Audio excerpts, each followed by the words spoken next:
उपवासाच्या दिवशी साबुदाणा वडा करायचं म्हटलं तर आपण वडा तेलकट होतो, वडा तेलात फुटतो या कारणामुळे करायचं टाळतो. खावासा जरी वाटला तरीही आपण करत नाही. मग आता तुमचा वडा अजिबातही तेलामध्ये फुटणार नाही किंवा वडा तेलकटही होणार नाही. मी आज जी रेसिपी तुमच्यासोबत शेअर करणार आहे त्यामध्ये डिटेल टिप्स तुम्हाला मी सांगणार आहे. साबुदाणा किती प्रमाणात भिजला पाहिजे, त्यामध्ये पाण्याचं प्रमाण किती असलं पाहिजे आणि साबुदाणा वडा परफेक्ट असा कसा तयार केला जाईल या सर्व टिप्स तुम्हाला या रेसिपीमध्ये सांगणार आहे, ते सुद्धा चटणीसहित. चला मग रेसिपीला सुरुवात करूया. त्यासाठी सर्वात आधी एका भांड्यामध्ये आपण 1 वाटी साबुदाणा भिजत घालणार आहोत. तर सर्वात महत्त्वाचं कारण असतं ते आपण साबुदाणा कसा भिजवायचा आणि किती भिजवायचा. तर साबुदाणा वडा इथे कुरकुरीत येण्यासाठी सर्वात महत्त्वाची टिप आहे ती म्हणजे बघा, साबुदाणा इथे सर्वात आधी आपल्याला यामध्ये पाणी टाकून हाताने असा चोळून धुवायचा आहे, म्हणजे यामधला जो काही स्टार्च असेल तो निघून जाईल आणि साबुदाणा तुमचा जो आहे तो चिकट तयार होणार नाही. त्यासाठी इथे या 2 पाण्याने स्वच्छ धुवून घेतला साबुदाणा आणि बघा असा पूर्ण एकसारखा पसरवून घ्यायचा साबुदाणा आणि नंतर यावर आपल्याला पाणी टाकायचं आहे.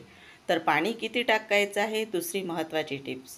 तर पाणी साबुदाणा भिजेल इतकंच आपल्याला टाकायचं आहे. म्हणजे बघा आता साबुदाणा परत मी एकसारखा करून घेतलेला आहे. तर आता बोटाने सांगायचं झालं तर अगदी अर्धा इंच एवढंच पाणी आपल्याला टाकायचं आहे.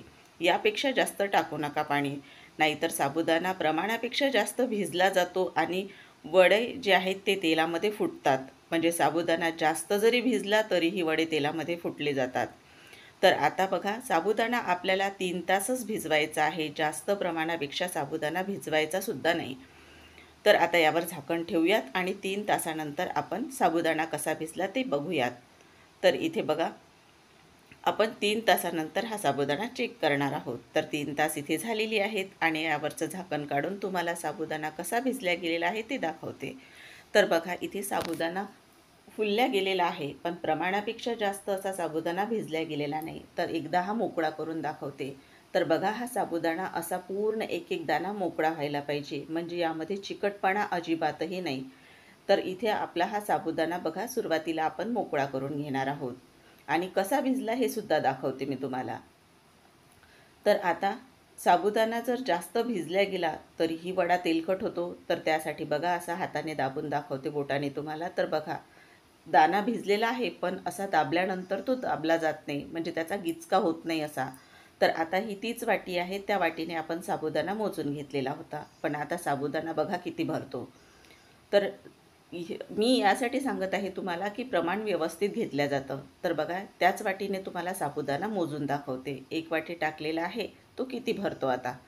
तर आता 1 वाटी आपण टाकून घेतलेला आहे ताटामध्ये साबुदाणा आणि आता ही दुसरी वाटी. तर 1 वाटी भिजत टाकल्यानंतर 2 वाटी आपला हा साबुदाणा झालेला आहे आणि वरही बघा, पाव वाटी एवढा साबुदाणा शिल्लक राहिलेला आहे. तर प्रमाणासाठी मी तुम्हाला हा मोजून दाखवलेला आहे. इथे मी बघा 2 बटाटे उकडून घेतलेले आहेत, पण आपल्याला यातलं एकाचंच काम आहे. तर सुरुवातीला बटाटा मी खिसणीवर खिसून घेते. हातानेही तुम्ही बारीक करून टाकू शकता, पण बऱ्याचदा काय होतं, त्यामध्ये बटाट्याचे असे छोटे मोठे तुकडे राहतात आणि त्यामुळे सुद्धा वडा तेलकट होतो. त्यासाठी आपल्याला खिसणीवर हा बटाटा खिसून घ्यायचा आहे. तर बघा, मी सुरुवातीला एकच बटाटा खिसून घेतलेला आहे, कारण मला यातलं फक्त वाटीभर एवढाच बटाटा खिसलेला लागणार आहे. राहिलेला आहे तो मी नंतर कशा मग वापरेल. तर बघा, इथे आता हा बटाटासुद्धा मी मोजून दाखवते तुम्हाला, म्हणजे अगदी परफेक्ट असं प्रमाण तुमच्या लक्षात येईल. तर बघा, आता सर्व मी बटाटा या वाटीमध्ये टाकलेला आहे आणि जवळपास 1 वाटी बटाटा खिसलेला हा भरला आहे. तर आता हा बटाटा आपल्याला एकदमच या साबुदाण्यामध्ये मिक्स करायचा नाही. आता हा मी बाजूला ताटातच टाकून घेणार आहे एका बाजूला आणि यामध्ये काही साहित्य टाकून घेणार आहोत आधी. तर इथे आपण साबुदाण्यामध्ये एकदमच बटाटा शेंगदाणे टाकायचे नाहीत. तर सर्वात आधी इथे आपण लाल तिखट टाकून घेणार आहोत. हिरवी मिरची खात असाल तुम्ही तर आलं आणि हिरवी मिरची अशी थोडी मिक्सरला फिरवून घ्यायची आणि नंतर ती वापरली तरीही चालेल, पण इथे मी लाल तिखटाचाच वापर करत आहे. आणि चमचाभर जिरं घेतलं. तुम्ही उपवासासाठी खात नसाल तर इथे जिरं कोथिंबीर तुम्ही वापरू नका. तर इथे थोडी कोथिंबीर बारीक चिरून घेतली, ती पण टाकलेली आहे आणि आता चवीनुसार इथे मीठ टाकलेलं आहे. आता सर्वात महत्त्वाचं कारण वडे आपले तेलकट होऊ नये यासाठी सांगते. तर आता हा जो आपण साबुदाणा घेतलेला आहे आणि यामध्ये सर्व साहित्य टाकलेलं आहे. तर यामध्ये हे शेंगदाण्याचं कूट मी इथे पाऊण वाटी घेतलेलं आहे जाडसर. तर बटाटाही थोडा बाजूला ठेवते आणि सर्वात आधी लाल तिखट, जिरं आणि मीठ जे घेतलेलं आहे ते साबुदाण्यामध्ये आपल्याला पूर्ण असं साबुदाणा मळून घ्यायचा आहे. म्हणजे आपण जी कणिक जशी मळून घेतो ना अगदी तशी. म्हणजे हा जो साबुदाणा आहे तो हलकासा बघा फुटल्यासारखा होतो आणि त्याला साबुदाण्याचीच एक बाइंडिंग तयार होते. आपण बटाटा तर नंतर यामध्ये मिक्स करणार आहोत, पण सुरुवातीला ही स्टेप जरूर करा. आणि आता तुम्ही म्हणाल यामध्ये बटाटाही टाकला असता तरी चाललं असतं, पण बटाटा जर टाकला असता तर साबुदाणा व्यवस्थित बारीक झाला नसता. त्यासाठी ही स्टेप आपल्याला या पद्धतीने करायची आहे. आणि नंतर मग आता आपण यामध्ये बटाटा टाकून घेणार आहोत. आता एखाद्याच्या हाताला जर तिखटाने आग होत असेल तर थोडं लवकर ही स्टेप करायची. म्हणजे हाताला किंवा एखादी पॉलिथिन घालून केलं तुम्ही तरीही चालेल. तर बघा आता इथे आपण यामध्ये बटाटासुद्धा टाकून पूर्ण हा साबुदाणा मळून घेतलेला आहे. आता आपल्याला यामध्ये शेंगदाण्याचं कूट टाकून परत एकदा सर्व साहित्य मिक्स करून घ्यायचं आहे. आता सध्या बघा पावसाळ्याचे दिवस आहेत आणि शेंगदाणे खमंग असे भाजून घेतलेले आहेत आणि आपण जाडसर याचं कूट करून घेतलेलं आहे. आता लगेच बघा पावसाळ्याच्या दिवसामध्ये पदार्थ लगेच त्याचा कुरकुरीतपणा हा नाहीसा होतो. तर त्यासाठी जे शेंगदाणे खमंग भाजून घेतलेले आहेत तर ते आपण सगळ्यात शेवटी यामध्ये टाकलेले आहे. बघा हा गोळा आपण तयार करून घेतलेला आहे. आता आपल्याला जास्त वेळसुद्धा ठेवायचा नाही, लगेच करायला घ्यायचं आहे. पण त्याआधी आपण चटणी तयार करायला घेणार आहोत. तर एका मिक्सरच्या भांड्यामध्ये आपण सर्वात आधी इथे बघा पाऊण वाटी एवढं मी शेंगदाण्याचं जाडसर कूटच घेतलेलं आहे. शेंगदाणे भाजून घेतले तरीही चालतील. आणि इथे पाव वाटी एवढं खोबरा खीस घेतलेला आहे. ओलं नारळ प्रत्येक वेळेसच घरात असेल असं नाही, त्यासाठी तुम्ही नारळाचे कापसुद्धा घेतले तरीही चालतील सुक्या खोबऱ्याचे. आणि पाववाटी इथे दहीसुद्धा घेतलेलं आहे मी. आता 3 हिरव्या मिरच्या टाकल्या यामध्ये आणि अर्धा इंच आलं टाकलं. तुम्ही आलं उपवासाला खात नसाल तर नाही टाकलं तरीही चालेल आणि कोथिंबीरसुद्धा नाही टाकली तरीही चालेल.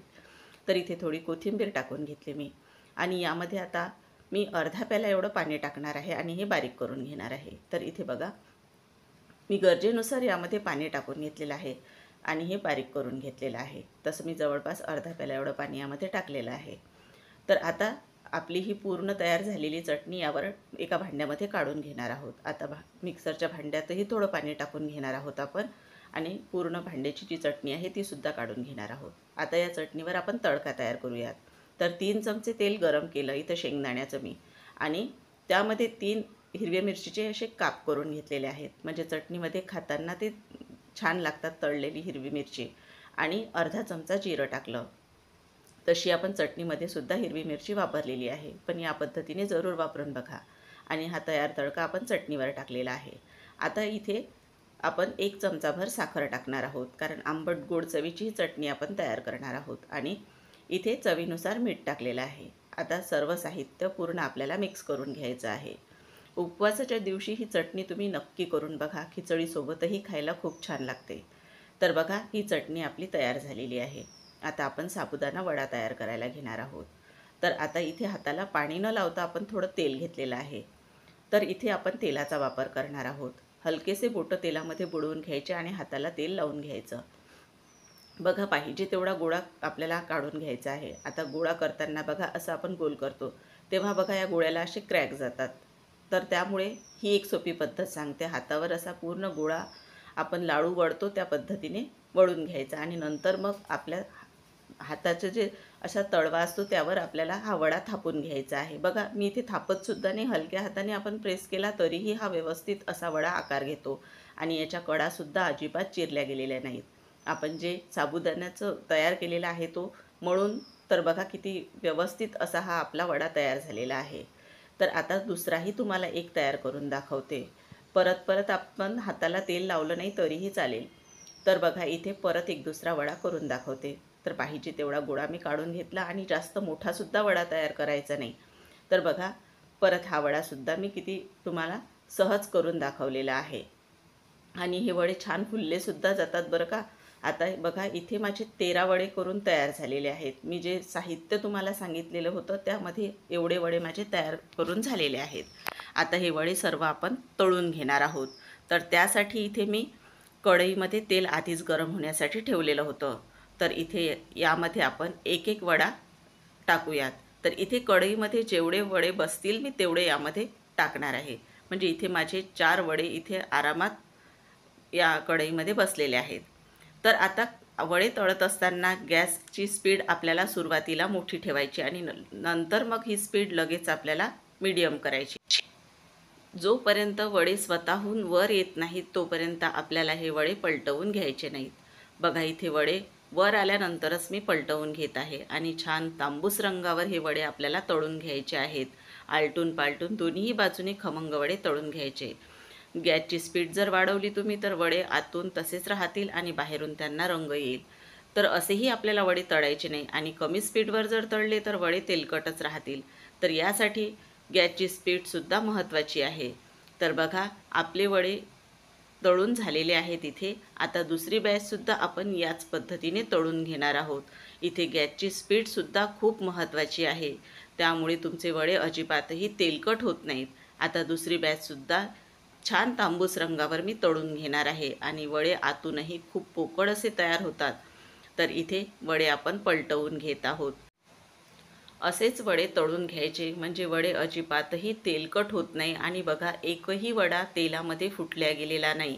तर आता इथे बघा सर्व वडे मी असेच तळून घेतलेले आहेत आणि सर्व वडे माझे तळून तयार झालेले आहेत. एकही वडा बघा तेलामध्ये फुटल्या गेलेला नाही किंवा वडा माझा तेलकटही झालेला नाही. आता तुम्हाला जवळून हातावर घेऊन दाखवते मी वडा खरंच तेलकट झालेला आहे का.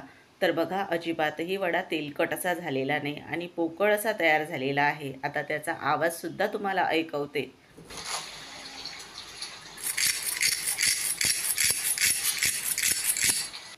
तर आहे ना वडा आपला कुरकुरीत असा आणि तोडूनसुद्धा तुम्हाला दाखवते बघा. तर असा वडा आतून पूर्ण पोकळ तयार व्हायला पाहिजे म्हणजे तो वडा कुरकुरीत असा तयार होतो. तुम्हीसुद्धा नक्की मी सांगितलेल्या टिप्स ठेवून नक्की या आषाढी एकादशीला हा साबुदाणा वडा ट्राय करून बघा आणि तुम्हाला ही रेसिपी कशी वाटली ते सुद्धा कमेंट करून मला कळवायला विसरू नका. तुम्हाला रेसिपी थोडी जरी आवडली असेल आणि चॅनलवर नवीन असाल तर चॅनलला सबस्क्राईब करून एक लाईक करायला विसरू नका. पुन्हा आपण अशाच एखाद्या छानशा रेसिपीसोबत पुन्हा भेटूया. तोपर्यंत मस्त खा, स्वस्त रहा. धन्यवाद.